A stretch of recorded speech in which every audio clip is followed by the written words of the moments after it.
അവിടെ ഇരുന്ന് എന്തോ പറഞ്ഞു,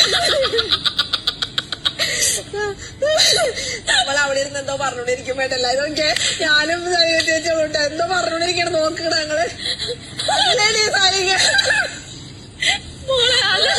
അപ്പൊ സാരി ചേച്ചി ഇങ്ങനെ അപ്പൊ ഞാൻ ചേച്ചി തലയിൽ കളിച്ചില്ല അപ്പൊ ആടി നിന്നോട് പറഞ്ഞു.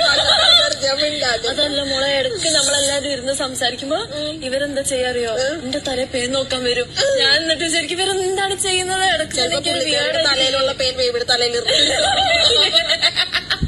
വളർത്തിയിട്ട് കൊല്ലാനെ ശരിക്കും ഉണ്ടാ അത് ചൂണ്ട ഞാന്. ഹലോ ഗൈസ്, രേണുസുതിയാണ് കണ്ടന്റ്.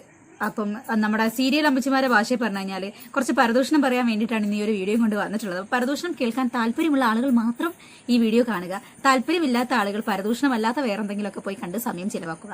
വെറുതെ ഇത് ഇരുന്ന് കണ്ടിട്ട് പരദൂഷണം മുഴുവൻ കേട്ടിട്ട് ഞാനൊന്നും കേട്ടില്ല രാമനാരായണ എന്നും പറഞ്ഞിട്ട് കുറെ കമന്റ് വന്ന് ഇട്ടിട്ട് ഒരു കാര്യമില്ല. അതുകൊണ്ടാണ് നേരത്തെ പറഞ്ഞത് നിങ്ങളുടെ വിലയേറിയ സമയം വെറുതെ എന്തിനാ ഈ പരദൂഷണ കമ്മിറ്റി കൂടുന്നത്. ഓക്കെ, അപ്പോൾ നമുക്ക് വിഷയത്തിലോട്ട് വരാം. രേണുസുതി PR കൊടുത്തിട്ട് അല്ല പോയത് എന്നാണ് അവര് വെളിപ്പെടുത്തിയ കാര്യങ്ങൾ. പക്ഷേ അവർക്ക് PR ഉണ്ട് എന്ന് അവർ തന്നെ വീണ്ടും വെളിപ്പെടുത്തുകയാണ്. കാരണം ഇന്ന് പറഞ്ഞല്ല പുള്ളിക്കാരി നാളെ പറയുന്നത് നമുക്കറിയാം. ചിലപ്പോൾ മറവി കൊണ്ടായിരിക്കാം, അല്ലെങ്കിൽ പറയുമല്ലോ കളത്തരത്തിന് അധികം ആയുസില്ല എന്ന് പറയുന്ന ആ ഒരു സംഭവം കൊണ്ടായിരിക്കാം പുള്ളിക്കാരി പറയുകയാണ് എനിക്ക് PR ഒന്നുമില്ല, പുറത്തുനിന്ന് ജനങ്ങളെ സപ്പോർട്ടൊക്കെ വേണം. പക്ഷെ ഉള്ളിൽ ചെന്ന് കഴിഞ്ഞപ്പോൾ പുള്ളിക്കാരി തന്നെ പറയുന്നത് എൻ്റെ ആർമി പേജസ് എന്താണ് ഇപ്പം എന്തോ ഡയലോഗും കാര്യങ്ങളൊക്കെ പറയുന്നുണ്ടല്ലോ, പുഷ്പ ഫ്ലവർ അല്ലടാ ഫയർ ആടാ താഴത്തിലടാ എന്നൊക്കെ എക്സ്പ്രഷനൊക്കെ ഇട്ട് പറയുന്ന സാധനങ്ങളൊക്കെ പുറത്ത് വന്നിട്ടുണ്ടാവും. അപ്പോൾ ഈ ഡയലോഗൊക്കെ ആർമി പേജസുകൾ എടുത്തിട്ട് വലിയ മാസ ബീജിയും കാര്യങ്ങളൊക്കെ കുത്തിക്കയറ്റി യൂട്യൂബിലും സോഷ്യൽ മീഡിയ പ്ലാറ്റ്ഫോംസിലൊക്കെ പ്രചരിപ്പിക്കുന്നുണ്ടാവും എന്നാണ് പുള്ളിക്കാരത്തിയുടെ മനസ്സിലുള്ളത്. പക്ഷെ അവിടെ ചെറിയൊരു ഫോൾട്ട് പറ്റി. യഥാർത്ഥത്തിൽ അങ്ങനെയൊന്നും സംഭവിക്കുന്നില്ല, വേറൊന്നും കൊണ്ടല്ല. അതിന് മാത്രം അങ്ങനെ മാസ് ഡയലോഗ് ഇടാൻ മാത്രം ഒരു കണ്ടന്റ് കൊടുക്കുന്നില്ല. അപ്പം നമുക്ക് ആദ്യം രേണു തന്നെ പറയുന്ന ഒരു വീഡിയോ നമുക്ക് കേൾക്കാം. ഇവിടെ ഞാൻ വന്ന് ഡയലോഗ് കേട്ടാണ് എന്റെ ആർമി എന്താണ് അത് കട്ട് ചെയ്തിട്ടോളും.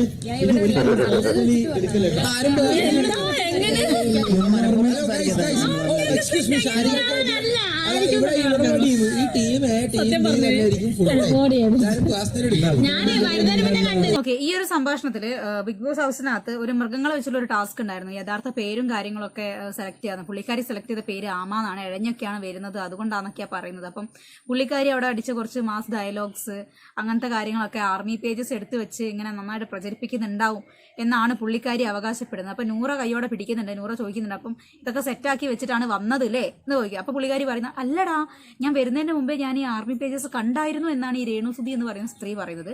പക്ഷെ അത് ശുദ്ധ നുണയാണ് എന്ന് പറയുന്നു. വേറൊന്നും കൊണ്ടല്ല, ഞാനിവിടെ ഒരു സ്ക്രീൻഷോട്ട് കൊടുക്കാം. ഇതാണ് രേണുസുതിയുടെ ആർമി പേജസ്. ഇതിലിടുന്ന പോസ്റ്റുകളൊക്കെ തന്നെ രേണുവിനെ കൊളാബ് ചെയ്തുകൊണ്ടിട്ടാണ് ഇട്ടിട്ടുള്ളത്. ഇതിൽ August 3 ആദ്യത്തെ പോസ്റ്റ് ഇടുന്നത്. August 3 സമയത്ത് പുള്ളിക്കാരി ബിഗ് ബോസ് ഹൗസിനകത്താണ്. അതെ, August 3 ബിഗ് ബോസിൽ എൻട്രി കൊടുത്ത ദിവസമാണ്. അന്നേ ദിവസമാണ് ഈ ഒരു ആർമി പേജിൽ ആദ്യ പോസ്റ്റ് വരുന്നത്. തുടർന്ന് ചുരുക്കം ഒരു 3-4 പോസ്റ്റ് അതിൽ വന്നിട്ടുള്ളൂ. കാരണം അത്രമാത്രം കണ്ടന്റ് ഈ സ്ത്രീ കൊടുത്തിട്ടുള്ളൂ. അപ്പോൾ പുള്ളിക്കാരിന്റെ വിചാരം കുറെ മാസ BGM ഒക്കെ ഇഷ്ടംപോലെ കാര്യങ്ങൾ ഇങ്ങനെ അച്ചടിച്ച് ഇറക്കി വെച്ചിട്ടുണ്ട് എന്നൊക്കെയാണ് പുള്ളി വിചാരിച്ചു വെച്ചേക്കുന്നത്. പക്ഷെ ഒക്കെ ശുദ്ധ മണ്ടത്തരാണ്. പുള്ളി അവിടെ ഒരു കണ്ടന്റ് സാധനം കൊടുക്കുന്നേ ഇല്ല. ഒരു കണക്കിന് പറയുകയാണെങ്കിൽ ഈ പുറമെ പുള്ളിക്കാരി ഉണ്ടാക്കി വെച്ചിട്ടുള്ള കാര്യങ്ങളെല്ലാം കൂടെ ഈ റിയാക്ഷൻ ബ്ലോഗേഴ്സും ട്രോളന്മാരും കുറെ നെഗറ്റീവ്സ് കമന്റ് ഇടുന്ന എല്ലാവരും കൂടിയാണ് പുള്ളിക്കാരിനെ തള്ളി തള്ളി തള്ളി തള്ളി എങ്ങനെയൊക്കെയോ ബിഗ് ബോസ് വരെ എത്തിച്ചത്. ഒരു പലട്ട അങ്ങോട്ട് വേണം ഇങ്ങോട്ട് നിന്നാണ് പുള്ളിക്കാരി പറയുമ്പോൾ നമുക്കും ലാഭമുണ്ട്, നമ്മൾ കാരണം പുള്ളിക്കാരിക്ക് ഒരു ലാഭം ഉണ്ടായി. അങ്ങനെ ചുളിവ് കിട്ടിയ ഒരു ലാഭം പോലും മാക്സിമം എങ്ങനെ യൂട്ടിലൈസ് ചെയ്യണം എന്നറിയാതെ ആ ഒരു പ്ലാറ്റ്ഫോം ശരിയായ രീതിയിൽ ഉപയോഗിക്കാതെയാണ് പുള്ളിക്കാരി അതിൻ്റെ അകത്ത് നിൽക്കുന്നത്. വെറുതെ ഇരിക്കുക, കിടക്കുക, ആരെങ്കിലും എന്തെങ്കിലും പറയുമ്പോൾ അത് നോക്കി നിൽക്കുക, ഇങ്ങനെ സമയം ചിലവാക്കുക, വയ്യ അവശത, ക്ഷീണം, ചിലപ്പോൾ പ്രായത്തിൻ്റെ ആയിരിക്കാം, അല്ലെങ്കിൽ അവരുടെ ആരോഗ്യസ്ഥിതി വെച്ചിട്ടായിരിക്കാം. അതുകൊണ്ട് അതിനെ പറ്റിയാണെന്ന് പറയുന്നില്ല. പക്ഷേ എന്നാലും ഒരു ആക്റ്റീവ് അല്ല, ഒന്നിലും ഒരു ആക്റ്റീവ് അല്ല. ഏതെങ്കിലും ഒരു കാര്യങ്ങൾ അഭിപ്രായം പറയാനോ വേറൊരു കണ്ടന്റ് ക്രിയേറ്റ് ചെയ്യാനോ ഒന്നും അവരെ കൊണ്ട് സാധിക്കുന്നില്ല. ഇത്രയും നല്ലൊരു പ്ലാറ്റ്ഫോം കിട്ടിയിട്ട് അത് ശരിയായ രീതിയിൽ ഉപയോഗിക്കുന്നില്ല എന്ന് വേണം പറയാം. ഈ ഒരു അവസരം വേറെ ആർക്കെങ്കിലും കിട്ടിയിട്ടുണ്ടായിരുന്നു എന്നുണ്ടെങ്കിൽ അവരത് ശരിയായ രീതിയിൽ വിനിയോഗിച്ചേനെ എന്ന് പറയാം. അല്ലാതെ വിനിയോഗിക്കുമെന്ന് നമുക്ക് പറയാൻ പറ്റില്ല. ചിലപ്പോൾ ഇതേമാതിരിയുള്ള ഏതെങ്കിലും വാഴകളൊക്കെയാണ് വരുന്നതെങ്കിൽ അതും ഇതേമാതിരി തിന്നും കുടിച്ചും അവിടെ സമയം കളയുമെന്നേ ഉള്ളൂ. പിന്നെ ഈ തല ഇങ്ങനെ ചൊറിഞ്ഞ് പേന എടുത്ത് പൊട്ടിക്കുന്ന ഒരു സംഭവങ്ങളൊക്കെ ഇങ്ങനെ കുറേ കണ്ടിന്യൂസ് ആയിട്ടുണ്ട്. കട്ടമ്മ കിടന്ന് പേന പൊട്ടിക്കുന്നത്, ഇരുന്ന് പേന പൊട്ടിക്കുന്നത്, പിന്നെ നടന്നുകൊണ്ട് പേന പൊട്ടിക്കുന്നതൊക്കെ.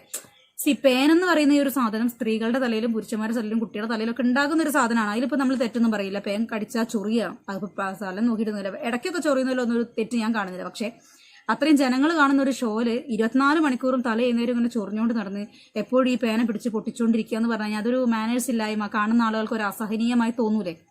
ഞാൻ പറയുന്നതിന് തെറ്റുണ്ടെങ്കിൽ നിങ്ങൾ പറയാം, അത് ഒരു അസഹനീയമായി തോന്നും. ഇടയ്ക്കൊക്കെ ആണെങ്കിൽ പിന്നെ പോട്ടെ എന്ന് വിചാരിക്കും. ഇത് ഒരു ദിവസത്തിൽ എപ്പോഴും ഇത് ചെയ്തുകൊണ്ടിരുന്ന ആളുകൾക്ക് അത് മോശമായി തോന്നും, അറപ്പുളവാക്കും, മാനേഴ്സ് ഇല്ല എന്ന് ആളുകൾ പറയും. ഇന്നലെ സരിക ഇത് പറയുകയുണ്ട്, ഇങ്ങനെ തല ഇങ്ങനെ ചൊറിഞ്ഞിങ്ങനെ കളയും, തല ഇങ്ങനെ ചൊറിഞ്ഞിങ്ങനെ കളയും. എത്ര 79 ക്യാമറ ഉണ്ടെങ്കിൽ ആ ക്യാമറയ്ക്ക് മുമ്പിലൊക്കെ പോയിട്ട് സുധിച്ചേട്ടാ എന്ന് പറയുക, അല്ലാണ്ട് വേറെ ഒന്നും ചെയ്യുന്നില്ല എന്ന് ഹൗസ് മേറ്റ്സ് തന്നെ പറയുന്നുണ്ട്. കാരണം അവർക്ക് ഇവർ ടാർഗറ്റ് ചെയ്ത് കഴിഞ്ഞാൽ പുറത്തെ പോസിറ്റീവ്സ് നെഗറ്റീവ് ആവാൻ സാധ്യത ഉണ്ട് എന്നുള്ള കാര്യം അക്ബറിന്റെ സീനോട് മനസ്സിലായതുകൊണ്ടാണ് ആരും തന്നെ രേണു എന്ന് പറയുന്ന സ്ത്രീനെ ടാർഗറ്റ് ചെയ്യാത്തത്. അപ്പോൾ ഈ ടാർഗറ്റ് ചെയ്യുന്നില്ല എന്ന് കണ്ടു കഴിഞ്ഞാൽ ഇവരാണ് അങ്ങോട്ട് പോയിട്ട് കണ്ടന്റ് ക്രിയേറ്റ് ചെയ്യേണ്ടത്. ആരും എൻ്റെ നേരെ വരുന്നില്ലല്ലോ എന്ന് വിചാരിച്ച് ഇങ്ങനെ ഇരുന്ന വാഴയായിട്ട് അവിടെ ഇരിക്കത്തേ ഉണ്ടാവുള്ളൂ. പിന്നെ PR കൊടുത്തതുകൊണ്ട് കുറച്ചു കാലം അവിടെ നിന്ന് പോകാൻ വേണ്ടി പറ്റും, വെറുതെ എങ്ങനെ നിന്ന് പോകാൻ വേണ്ടി പറ്റും. നമ്മൾ ഒരു നുണയും കൂടെ പൊളിച്ച് കൈ കൊടുത്തേക്കാണ്. വേറെ ഒന്നുമല്ല, പുള്ളിക്കാരി PR ഇല്ല എന്ന് ആദ്യം പറഞ്ഞത് PR ഉണ്ടെന്ന് പുള്ളി തന്നെ അറിയാതെ വായെന്ന് വീണുപോയി.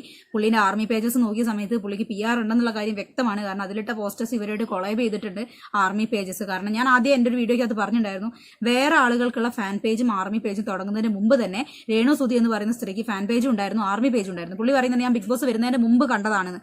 എങ്ങനെയാണ് ഓഗസ്റ്റ് 3 ഇട്ട പോസ്റ്റ്, കൊളാബ് ചെയ്ത പോസ്റ്റ് ബിഗ് ബോസ് ഹൗസിൽ വരുന്നതിന് മുമ്പ് ഈ സ്ത്രീ കാണുന്നത്? പിന്നെ ബീവിയിലേക്ക് വിളിച്ചിട്ടില്ല, ഞാൻ അങ്ങോട്ട് പോകുന്നില്ല എന്നും പറഞ്ഞിട്ട് ചേച്ചിയുടെ വീടിന്റെ മുമ്പിൽ വെച്ചിട്ട് ഒരു വീഡിയോയും കാര്യങ്ങളും പുള്ളി ഇട്ടിട്ടുണ്ടായിരുന്നു. അത് കഴിഞ്ഞതിന് ശേഷം സുധീന്റെ കല്ലറേന്റെ മുമ്പിൽ പോയിട്ട് സെയിം ഡ്രസ്സ് തന്നെയാണെന്ന് തോന്നുന്നുണ്ട്. സെയിം ഡ്രസ്സിൽ പുള്ളി ഇങ്ങനെ പറയുകയുണ്ടായി. സെയിം ഡ്രസ്സ് ആണോ? അതിലൊരു കൺഫ്യൂഷൻ ഉണ്ട്, സെയിം ഡ്രസ്സ് അല്ലാന്നും തോന്നുന്നുണ്ട് കേട്ടോ. അപ്പം അവിടെ പോയി നിന്നിട്ട് ഞാൻ ഇങ്ങനെ പോവുകയാണ്, ഇടാൻ ഡ്രസ്സുകളും കാര്യങ്ങളും ഒന്നും ഇല്ല എന്നും പറയുന്നുണ്ട്. അപ്പം പുള്ളി ഒരു കാര്യത്തിന് രണ്ടഭിപ്രായമാണ് പറയുന്നതെന്ന് അറിയാലോ. അപ്പൊ ഇതും കള്ളമാണ് എന്ന് പൊളിച്ചടക്കി കൊടുത്തേക്കാണ്. എന്തായാലും ബിഗ് ബോസിൽ 3-ാം തീയതി അവർ എൻട്രി ചെയ്തിട്ടുണ്ടെങ്കിൽ 2 ദിവസം മുമ്പേ അവരവിടെ എത്തിയിട്ടുണ്ട് എന്നുള്ള കാര്യം 100% ഷുവറായ കാര്യമാണ്. പുള്ളിക്കാരിന്റെ കൂട്ടുകാരി പിന്നെ ഒരു ഇൻസ്റ്റാഗ്രാം പോസ്റ്റ് ഇട്ടതിൽ നിന്ന് വ്യക്തമാണ് പുള്ളി എയർപോർട്ടിൽ പോയി അവിടെ എത്തി എന്നുള്ള കാര്യം. പിന്നെ ആ പോസ്റ്റ് മുക്കിയതാണ്.